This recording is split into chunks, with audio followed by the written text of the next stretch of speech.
ያፌት ኣብ ቃራና ኾዶ ዝበሃል ዓዲ ተወሊዱ ኣብ ንእሱ ዕድሚ ድማ ወላዲኡ ተኣሲሩ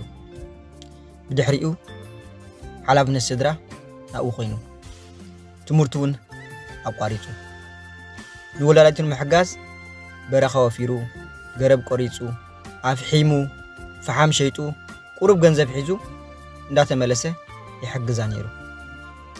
ሓደ መዓልቲ ግን ምስ ብጾቱ እቲ ዘፍሓሞ ዝኣከቦ ፈሓም ጽዒኑ ንሕምብርቲ እንዳኸደ ኸሎ ክሸጦ ማለት እዩ ብወተሃደራት ናይቲ ከባቢ ተታሒዞም ስለዚ ረዓዱ ድማ ሃዲሞም እቶም ወተሃደራት ነቶም ኣእዱግ ንዓዲ ሒዞሞም ተመሊሶም ብድሕሪኡ ያፌትን ብጾቱን የእዱጎም ክወስዱ ኣብ ዝፈተኑሉ ግዜ እቶም ወተሃደራት ብጭካነ ብኣድራጋ ንያፌት ኣብ ማእከል ዓዱ ብጭካነ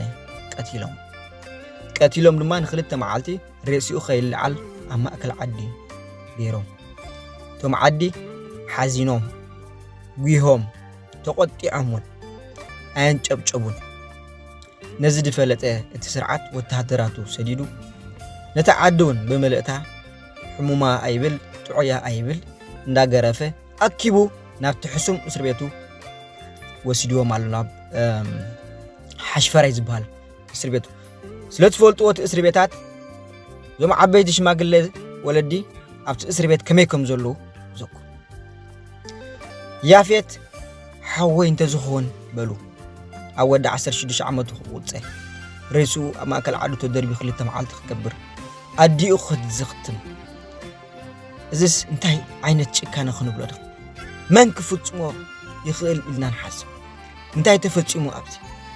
ምቕታል ትሕቲ ዕድመ ዓዲ ብምልእታ ምእሳር ሬሳ ምንክልባት ፍርሒ ምዝራእ ምስቃጥ መልሲ ዘይምሃብ ኩሉ እዚ ዓይነት በደላት ተፈጺሙ ዘሎ ኣብዞም ስድራ እዚኦምን ኣብዛ ዓዲ እዚኣ ማለት ስለዚ የሕዋተይ ዞም ህዝቢ እዚኦም ሱቕ ኣይበሉን ፈቲኖም ግን ካብኡ ላዕሊ ክገብሩ ስለ ዘይከኣሉ ሕጂ እውን ተኣሲሮም ይሳቆዩ ስለዚ ነዚ ኣብ ውሽጢ ዓዲ ዘሎ ኩሉ ግዜ ድምፂ ንኾኖ ንሕና ኢና ምክንያቱ ኣብቲ ዓዲ ዝኾነ ናይ ውሽጢ ዓዲ ይኹን ናይ ደገ ይኹን ዝኾነ ዓይነት ጋዜጣታት የለዋን ዝኾነ ዓይነት ዘመንግስታውያን ትካላት የለዋን ኢንተርኔት የለን ስለዚ ህዝብና ኣጨሚኡ ዘሳቂዮ ዘሎ ስለዚ ድምፂ ንኹኖ ኩላትና ዘም ኣብ ደገ ዘለና ንሕና ድምፂ ምስ ኮና ኢና ኸ ብሙሉእ ዘን ናይ ትሕቲ ዕድመ ዝጣበቓ ናይ ሰብኣዊ መሰል ዝጣበቓ ብሓፈሻ እቲ ማሕበራዊ ሰብ ዓለም ክለዓልን ብዛዕባ ጉዳይና ክፈልጥን ዝኽእል ማለት ስለዚ ሕጂ ንሕና ሓደራኹም ንለዓል ፍትሒ ንያፌት ንበል ፍትሒ ንብሙሉእ ነታ ዓዲ ንበል ስለዚ ኩላትኩም ኤርትራውያን ኩላትኩም ቶም ደቂ ከባቢ ምርሑና ውፁ ፍትሒ ንሕተተሎም ንሕዋትናን ንያፌትን